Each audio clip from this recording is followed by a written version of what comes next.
ಹೇಳಿದ್ರೆ ಯಾರು ಇವತ್ತು ಬ್ರಿಟಿಷರಿಗೆ ಕ್ಷಮಾಪಣಾ ಪತ್ರವನ್ನು ಬರೆದು ಕೊಟ್ಟಿದ್ರು, ಯಾರು ಈ ದೇಶದ ಸ್ವಾತಂತ್ರ್ಯ ಸಂಗ್ರಾಮದ ಚುಕ್ಕಾಣಿಯನ್ನು ಹಿಡಿದಂತ ಸತ್ಯ ಶಾಂತಿ ಅಹಿಂಸೆಯ ಮುಖಾಂತರ ಹೋರಾಟ ಮಾಡಿದಂತ ಮಹಾತ್ಮ ಗಾಂಧೀಜಿಯವರನ್ನ ಗುಂಡಿಟ್ಟು ಕೊಲೆ ಮಾಡಿದಂತ ವ್ಯಕ್ತಿಗಳು ಇವತ್ತು ತಿರಂಗಾ ಯಾತ್ರೆ ಮಾಡ್ತಾರೆ ಅಂತ ಹೇಳಿದ್ರೆ ಅವರಿಗೆ ಇತಿಹಾಸ ಗೊತ್ತಿಲ್ಲ.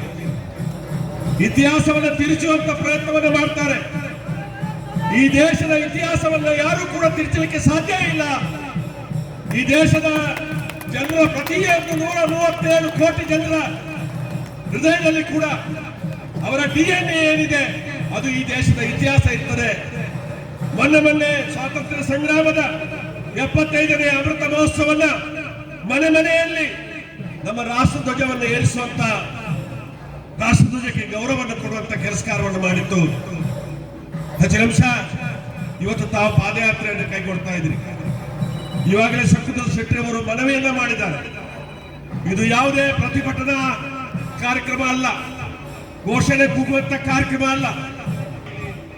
ಈ ಯಾತ್ರೆ ಮುಂದಿನ ಹಂತದಲ್ಲಿ ಯಶಸ್ವಿ ಯಾತ್ರೆ ಆಗಲಿ.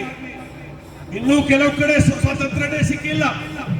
ಮಡಿಕೇರಿಯಲ್ಲಿ ಇವತ್ತು ನೈಸರ್ಗಿಕ ವಿಪತ್ತಾಗಿದೆ, ಅಲ್ಲಿ ವೀಕ್ಷಣೆ ಮಾಡಬೇಕು ಅಂತೇಳಿ ಬಂದಂತ ವಿರೋಧ ಪಕ್ಷ ನಾಯಕರಿಗೆ ಮೊಟ್ಟೆ ಸಿಗುವಂಥದ್ದು, ಕರಿಪತಾಕ ಹಿಡಿಯುವಂತ ಕೆಲಸ ಕಾರ್ಯ ಹೆಚ್ಚಿನ ನಿಮಿಷ ಮಡಿಕೇರಿಯಲ್ಲಿ ಸ್ವಾತಂತ್ರ್ಯ ಗಳಿಸಲಿಕ್ಕೆ ನಾವೆಲ್ಲರೂ ಕೂಡ 26ನೇ ತಾರೀಕಿಗೆ ಮಡಿಕೇರಿಗೆ ಮುಂಚೂಣಿಯಲ್ಲಿ ಹೋಗುವಂತ ಕಾರ್ಯಕ್ರಮ ಹಮ್ಮಿಕೊಳ್ಬೇಕು.